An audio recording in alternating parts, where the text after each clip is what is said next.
ఒకటి కార్పొరేటర్లు ఇప్పుడు కొనాల్సినంత తెలివి తక్కువ నాయకులు ఇక్కడ ఎవరు లేరు. నంబర్ 1. నంబర్ 2, వాళ్ళు కొంటారు కదా అని చెప్పి అందరూ అదే కొంటారు అనుకోవడం రెండోది రాంగ్. మూడోది ఏమొస్తుంది, మాకు గవర్నమెంట్ మాది ఇంకో 2-3 నెలలు పోతే మొత్తం వాళ్లే ఉన్నారు. అసలు తెలుగుదేశం పార్టీలో వాళ్ళు మొత్తం ఇటు వస్తానంటే ఆపుతున్నాం. మేము ఎందుకు ఆపుతున్నాం? ఎందుకంటే అందులో అందరూ మంచి వాళ్ళు లేరు, కొంతమంది మంచి వాళ్ళు ఉన్నారు. మంచి వాళ్ళ వరకు వస్తారన్నవాళ్ళు ఇప్పుడు ఈ ప్రాంతంలో మీరు చూస్తే ఇక్కడ విపరీతమైన అభివృద్ధి. లాస్ట్ 5 సంవత్సరాలు చూసుకుంటే ఏమన్నా ఉందా? ఈ రోజులు 7 నెలల్లో 3 ఫ్లైఓవర్స్ తీసుకొచ్చాం. అవునా? దాదాపు 150 కోట్ల రూపాయలు పెట్టి మా ఎమ్మెల్యేలు అందరూ కష్టపడి ప్రతి ప్రాంతంలో రోడ్లు వేస్తున్నారు, లైట్లు వెలిగిస్తున్నారు. ఎక్కడ పడితే లైట్లు లేని చోట డ్రైనేజీలు కడతా ఉన్నారు.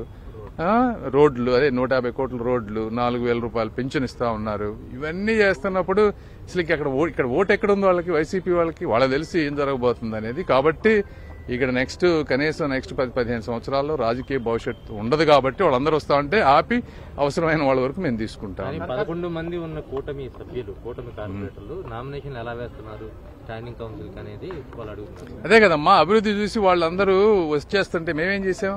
ఇప్పుడు ఒకటి గుర్తుపెట్టుకోవాలి, ఒక పని చేయాలంటే మున్సిపల్ కమిషనరు గాని, మున్సిపాలిటీ గాని, ఎమ్మెల్యేలు, ఎంపీలు, రాష్ట్ర ప్రభుత్వం అంతా కోఆర్డినేటెడ్ గా చేసినప్పుడే పని జరుగుతుంది.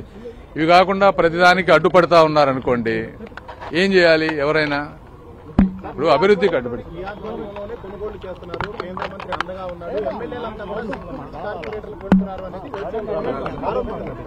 అమ్మా, తెలివి దిమాకున్నోళ్ళు ఎవరు కార్పొరేటర్లు డబ్బులు పెట్టి కొనరు. ఓకే, ఏదో అంబటి రాంబాబు గారు ఇంకొకళ్ళు ఏదో వాళ్ళకి మైకు దొరికింది కదా అని ఏదో మాట్లాడుతూ ఉంటారు. అవన్నీ మీరు పట్టించుకోవాల్సిన అవసరం లేదు.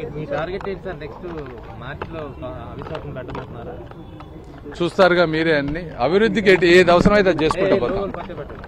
అభివృద్ధికి ఏది అవసరమైతే అది చేసుకుంటా పోతాం. Okay, thank you.